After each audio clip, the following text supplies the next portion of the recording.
জাতীয় সনদ বাস্তবায়ন বিষয়ক যে আলোচনা আমরা অব্যাহত রেখেছিলাম তার চতুর্থ সভা। সর্বশেষ আমরা 17 সেপ্টেম্বর যখন এখানে মিলিত হই, তখন আপনাদের পক্ষ থেকে, জাতীয় নেতৃবৃন্দের পক্ষ থেকে একটা অনুরোধ এসেছিল যে কিছুটা সময় দেওয়ার জন্য, যাতে করে আপনাদের মধ্যে পারস্পরিক আলোচনাটা অগ্রসর করা যায়। কমিশনের পক্ষ থেকে আমরা যেটা সবসময় বলে এসেছি যে বাস্তবায়ন প্রক্রিয়ার বিষয়ে আমরা অনুঘটকের কাজ করছি এবং আমাদের পক্ষ থেকে যে প্রস্তাবগুলো সেগুলো আমরা বিশেষজ্ঞ কমিটির সাথে আলাপ আলোচনা করে এবং আপনাদের যে মতামত সেই মতামতের প্রতিফলন ঘটিয়ে একাধিকবার উপস্থাপন করেছি। তারই প্রেক্ষাপটে বিভিন্নভাবে আলোচনা হয়েছে। সর্বশেষ যখন আমরা এখানে উপস্থিত ছিলাম তখন রাজনৈতিক দলগুলোর পক্ষ থেকে 6টি প্রস্তাব দেওয়া হয়েছিল বাস্তবায়ন প্রক্রিয়ায়। আমরা যেটা বলেছিলাম সেটা হচ্ছে যে এই 6টি প্রক্রিয়ার বিষয়ে আলাপ আলোচনার মধ্যে দিয়ে যদি এটাকে একটি জায়গায় আনা যায়, এখানে উপস্থিত 30টি রাজনৈতিক দল যদি একটি প্রস্তাব দেয়, তাহলে আমরা অন্তর্বর্তী সরকারের কাছে সানন্দে সেই প্রস্তাব উপস্থাপন করে বলবে একটি মাত্র প্রস্তাব আছে, এটা বাস্তবায়নের পথ, এইভাবে আপনারা বিবেচনা করতে পারেন। আমরা নিঃসন্দেহে অন্তর্বর্তী সরকারকে এটা বলতে পারি না যে ঠিক কিভাবে তারা বাস্তবায়ন করবেন, কিন্তু আমরা এটা অবশ্যই সুপারিশ করতে পারি যে বাস্তবায়নের এই ব্যাপারে একটা ঐকমত্য আছে। আমরা সেরকম একটা স্বপ্ন এবং প্রত্যাশা নিয়ে আজকে এসেছি এখানে যে কমিশন মনে করে সম্ভবত আপনারা সকলে মিলে আলাপ আলোচনার মধ্যে দিয়ে এক জায়গায় আসতে পারবেন। যদি সেটা না হয়, আমরা কমিশনের পক্ষ থেকে সিদ্ধান্ত নিয়েছি সেটা হচ্ছে যে কমিশন একাধিক বাস্তবায়ন প্রক্রিয়া সম্পর্কে প্রস্তাব দেবে। আপনাদের মনে আছে যে আমরা সর্বশেষ যখন মিলিত হই তখন আমাদের বিশেষজ্ঞ প্যানেল থেকে যে মতামত দেয়া হয়েছিল সেই মতামতগুলো আপনাদের সামনে আমরা উপস্থাপন করেছিলাম। এখানে একটি ত্রুটির কথা আমরা বিনয়ের সাথে স্বীকার করতে চাই। সেটা হচ্ছে আমরা বলেছিলাম বিশেষজ্ঞদের সর্বসম্মত চূড়ান্ত অভিমত। এক অর্থে এটা ছিল আমাদের প্রত্যাশা, যেটাই বোধহয় সেই জায়গায় এসে আমরা দাঁড়াতে পারবো, কিন্তু আসলে এটা চূড়ান্ত যে হয়নি সেটা আপনারা জানেন এবং আমাদের দিক থেকে সম্ভবত চূড়ান্ত বলা ঠিক হয়নি। সেজন্য আমরা কমিশনের পক্ষ থেকে আন্তরিকভাবে দুঃখিত। তারপরেও আমরা বিশেষজ্ঞদের সাথে আলাপ আলোচনা করেছি এবং তারা বিভিন্ন রকম মত দিয়েছেন। বিশেষ করে 17 সেপ্টেম্বরের আলোচনায় যে সমস্ত বিষয় উঠে এসেছিল সেগুলোকে আমরা বিশেষজ্ঞদের কাছে অবহিত করেছি এবং তারই ভিত্তিতে তারা কিছু পরামর্শ দিয়েছেন, তাদের আগের অবস্থানকে ব্যাখ্যাও করেছেন। আমরা সেগুলোর পাশাপাশি যেটা মনে করি সেটা হচ্ছে যে শেষ বিচারে এই সিদ্ধান্ত, বাস্তবায়নের সিদ্ধান্ত অন্তর্বর্তী সরকারের এবং রাজনৈতিক দলগুলোর। সেখান থেকে বিবেচনায় আপনারা সকলে উপস্থিত আছেন, আপনাদের মধ্যে ঐক্যমত্য, আপনাদের মধ্যে যদি এক ধরনের একমত হওয়ার জায়গা তৈরি হয় তাহলে এটা বাস্তবায়ন করা সহজতর হবে, সম্ভব হবে, দ্রুততার সঙ্গে করা সম্ভব হবে। এই সমস্ত বিবেচনার কথায় আজকে কমিশন সকালবেলা মাননীয় প্রধান উপদেষ্টা এবং কমিশনের প্রধানের সাথে বৈঠক করেছে।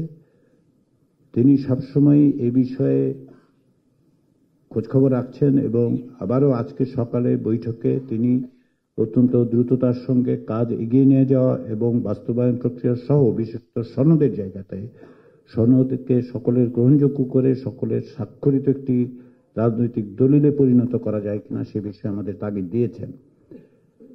কমিশনের পক্ষ থেকে আমরা আপনাদের অনুরোধ করেছিলাম যে সকল রাজনৈতিক দলকে যে আপনাদের 2 জন প্রতিনিধির নাম পাঠান। আমরা 3/4 দলের কাছ থেকে এই ব্যাপারে নামগুলো পেয়েছি। আমরা জানি যে আপনাদের বিভিন্ন রকম ব্যস্ততা আছে, সেই কারণে হয়তো নামগুলো পাঠানো সম্ভব হয়নি। আপনারা দ্রুততার সঙ্গে যদি এগুলো পাঠান তাহলে আমরা 15 তারিখের কাছেদারের সময়ে কোনো এক সময় সম্ভব হলে একটি আনুষ্ঠানিকতার মাধ্যমে এটি স্বাক্ষর করতে চাই। এটা আমাদের প্রত্যাশা, এটা আমাদের আশা।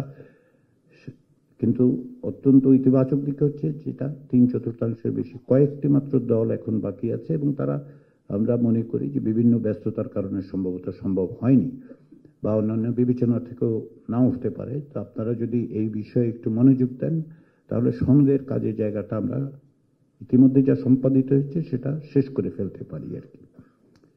আর বাস্তবায়ন প্রক্রিয়ার ক্ষেত্রে আজকের এই বৈঠকের উদ্দেশ্য 18 দিনের ব্যবধানে আজকে আপনাদের কাছে আমরা এসেছি একটি মাত্র কারণে, সেটি হচ্ছে আপনাদের পক্ষ থেকে যদি আরো সুনির্দিষ্ট, সুস্পষ্ট এবং স্বল্প প্রস্তাব থাকে বাস্তবায়নের, তাহলে আমাদের পক্ষে সেটাকে ইনকর্পোরেট করে, সেটাকে সমন্বিত করে আমরা অন্তর্বর্তী সরকারের কাছে বাস্তবায়ন প্রক্রিয়ার বিভিন্ন উপায় উপস্থাপন করব।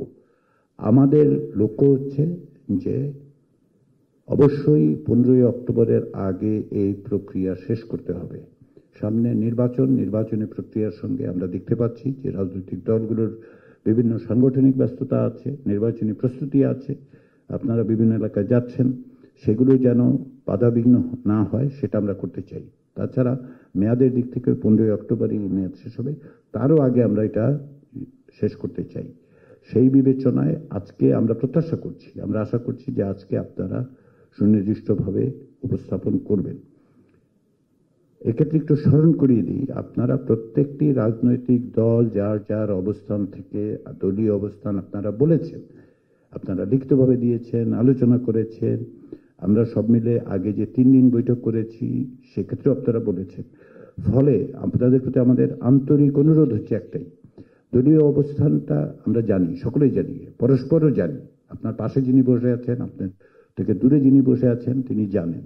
ফলে এটার পুনরুচ্চারণ করে খুব বেশি অগ্রসর হওয়া যাবে না, কারণ একই কথা আমরা বারবার বলছি। তাতে যেহেতু এটা লাইভ ব্রডকাস্ট হয়, বাংলাদেশের নাগরিকরা দেখতে পাচ্ছেন, কিন্তু আমাদের লক্ষ্য তো হচ্ছে এটা একটা চূড়ান্ত জায়গায় উপনীত হওয়া। সেই জায়গায় যেহেতু আমরা সংবাদপত্রে খানিকটা দেখেছি, কিন্তু সবটাই সংবাদপত্রে গণমাধ্যমে দেখা যায় না। আমরা জানি যে আপনাদের মধ্যে আলোচনা হয়েছে, তার ভিত্তিতে আপনার যদি দলগত বিবেচনার বাইরে গিয়ে সম্মিলিতভাবে কোনো প্রস্তাব দিতে পারেন, সেটা নিয়ে আমরা আলাপ আলোচনা করব। এবং তারই প্রেক্ষাপটে আমরা আজকের পরে আমাদের লক্ষ্য হচ্ছে, যদি আজকে আবারও বলি 30টি রাজনৈতিক দল এখানে উপস্থিত, আপনারা যদি এক জায়গায় আসেন তাহলে আমরা বিশেষজ্ঞদের সাথে বসবই না, কিন্তু যদি প্রয়োজন হয় বিশেষজ্ঞদের সাথে আবার বসার, তাহলে সেটা আমরা বসবো। যে কারণে আমি বললাম যে চূড়ান্ত বলাটা সঠিক হয়নি আমাদের, তারপরেও কিছু মতামতদের আছে। সবশেষে যেটা আমি স্মরণ করিয়ে দিতে চাই, যেটা আপনাদের আমার স্মরণ করিয়ে দেওয়াটা প্রয়োজন নেই, তারপর আমি স্মরণ করিয়ে দিতে চাই, সেটা হচ্ছে আমরা সকলে এখানে উপস্থিত হয়েছি একটা ব্যাপক গণ অভ্যুত্থানের মধ্য দিয়ে। বাংলাদেশের মানুষ তাদের প্রাণ দিয়ে, তাদের রক্ত দিয়ে আমাদের একটা দায়িত্ব দিয়েছেন। আপনাদেরকে দায়িত্বটা দিয়েছেন আমাদেরকে, আপনারা তার অংশীদার। আপনাদের কর্মীরা জেল, জুলুম, অত্যাচার, নিপীড়ন সহ্য করেছে 16 বছর। আপনাদের কর্মীরা প্রাণ দিয়েছেন, নাগরিকরা প্রাণ দিয়েছেন। তাদের একটা স্বপ্ন আছে, একটা জবাবদিহিমূলক রাষ্ট্র যেখানে আমরা সকলে আমাদের নাগরিকের অধিকার সুরক্ষিত হবে। সেই রকম একটি রাষ্ট্রের জায়গায় যাওয়ার জন্য যে সংস্কার, সেই দায়িত্ব আপনাদের উপর অর্পিত হয়েছে, আমাদের উপর অর্পিত হয়েছে। এ কেবল দায়িত্ব নয়, এটা আমাদের দায়। আমরা আমাদের সকলের আন্তরিক প্রচেষ্টার মধ্যে দিয়ে এই জায়গায় এসেছি। এই দায় আমাদেরকে পালন করতে হবে। কেবলমাত্র একটি সনদ স্বাক্ষর করাই সেই দায়ের শেষ নয়, আমাদেরকে সকলে মিলে এই প্রচেষ্টাটা, এই রাষ্ট্রের সংস্কার, কাঠামোগত সংস্কারের জায়গাটা তৈরি করতে হবে।